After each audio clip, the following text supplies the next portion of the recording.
Assalamualaikum warahmatullahi wabarakatuh. Halo semuanya. Halo juga Bu Yeni. Saya Natasha dari Absen 26.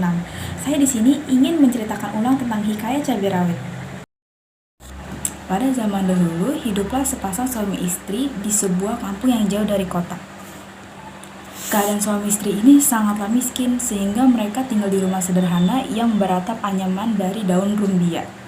Pada suatu hari, mereka membicarakan hal yang cukup serius. Sang suami pun berkata, "Istriku, sebenarnya apa kesalahan kita sehingga kita belum dikaruniai seorang anak?" Dan sang istri pun menjawab, "Entahlah suamiku, aku juga tidak pernah berbuat jahat dan bahkan selalu berdoa." Bahkan sang istri pun berkata, "Kalau diberi anak, walau sebesar cabai rawit, aku akan tetap merawatnya dengan penuh kasih sayang." Singkat cerita, di hari di mana sang istri merasakan sakit yang sangat hebat di bagian perutnya, tetapi mereka berdua hanya mengira ini sakit perut yang biasa. Tidak berapa lama, sakit perut sang istri mulai mereda, karena telah berhasil melahirkan seorang bayi perempuan.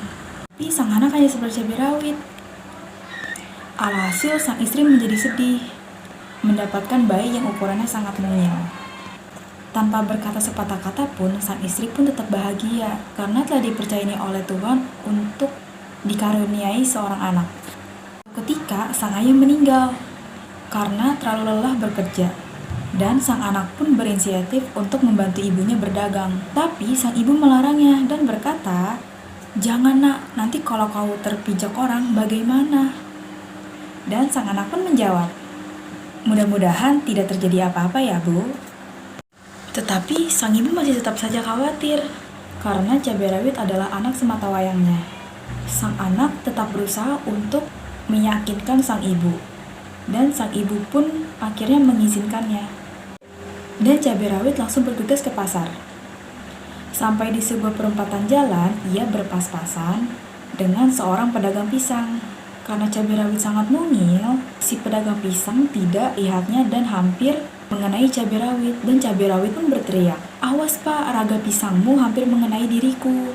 Sang pedagang pisang pun menjadi bingung karena ada suara tapi tidak ada wujudnya. Hal itu terjadi berulang kali kepada pedagang beras dan pedagang ikan. Hidupnya cabai rawit dan sang ibu semakin makmur. Hal itu membuat warga sekitar menjadi curiga karena melihat sang ibu yang tidak bekerja tetapi hidupnya bisa menjadi makmur. Kepala desa pun bertanya kepada sang ibu, "Dari mana engkau mendapatkan kekayaan itu?" Sang anak pun berteriak, "Tolong jangan ganggu ibuku. Kalau kalian ingin menyakiti, sakitilah aku, jangan ibuku." Sang warga yang mendengar suara itu sontak terkejut. Pada akhirnya, sang ibu menjelaskan semuanya. Dan penjelasan itu membuat sang warga menjadi memiliki rasa simpati. Mereka pun sepakat untuk membuatkan rumah yang lebih baik untuk sang ibu dan cabai rawit. Selain itu, mereka juga memberikan segala keperluan untuk hidup sehingga cabai rawit tidak perlu bekerja ke pasar lagi. Oke, sekian dari saya. Wassalamualaikum warahmatullahi wabarakatuh.